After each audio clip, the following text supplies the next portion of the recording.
It's here. A full torso apparition. So what do we do? Could you come over here and talk to me for a second, please? Right over here. What do we do? Okay, I have a plan. Now stay close. Stay close, exactly as I say. Get ready. Ready? Get her!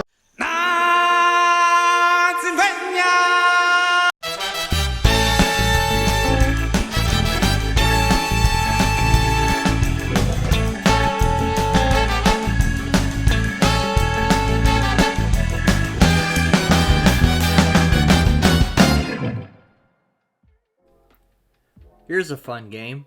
Let's count how many times I say ghost in this video. With the recent release of Ghostbusters Afterlife in theaters, now I believe is the perfect time to review the original Ghostbusters. No, not that one. Oh god, no, not that one either. Hold on, I know a good place for this.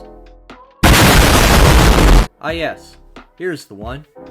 Ghostbusters is a comedy that stars Dan Aykroyd, Sigourney Weaver, Harold Ramis, Rick Moranis, Annie Potts, William Atherton, Ernie Hudson, and the hilarious Bill Murray.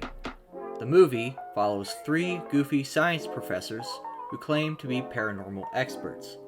After being kicked off campus for their antics, the trio decide to bet it all on going into business for themselves, hiring a fourth man and a secretary along the way.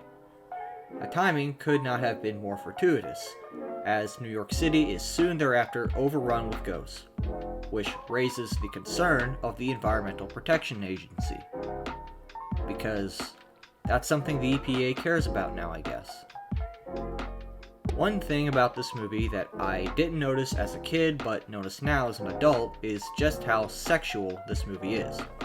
There are the obvious bits, like when Dan Aykroyd gets head from a ghost woman. Does that count as necrophilia? I'm asking for philosophical purposes, of course.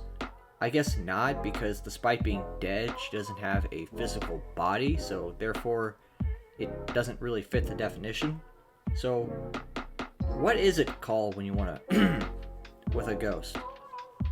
Anyway, like I was saying, there are the obvious bits, but there are also more subtle innuendos as well, like in this scene.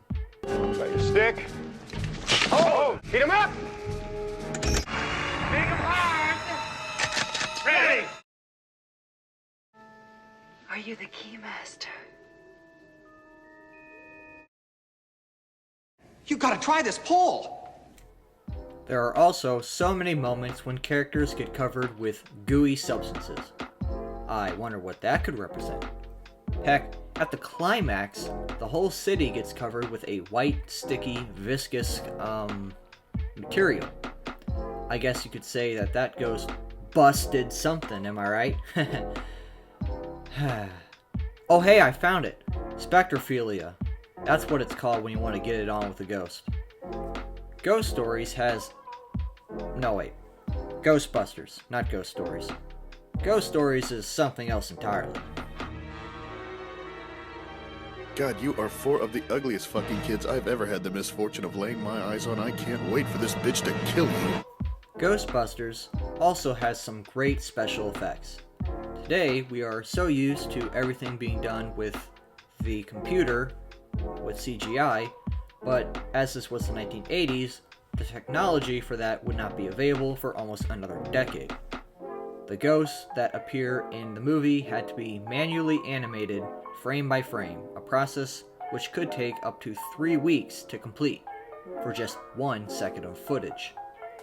For anything else that was a little more solid, puppets, models, and stop motion brought them to life. Or brought them to death maybe, because they're ghosts, so they're not alive? Whatever. Overall, given the technological restraints of the time, the filmmakers managed to pull off a pretty decent looking film. So I would say in the end that Ghostbusters is one of my favorite movies. The Halloween season may be over by now, but it is still a great movie to watch any time of the year. It's a funny, technically brilliant adventure fantasy with one of the best casts, best premises, and best soundtracks that 1980s cinema has to offer. Alright, let's see what the final ghost count is. Hello there! If you like this video, consider hitting the like button.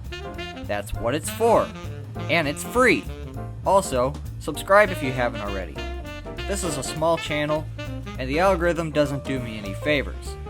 We're starting a cult here, so if you could please tell your friends about me, that would be super helpful, and I'd really appreciate it. Thanks for watching!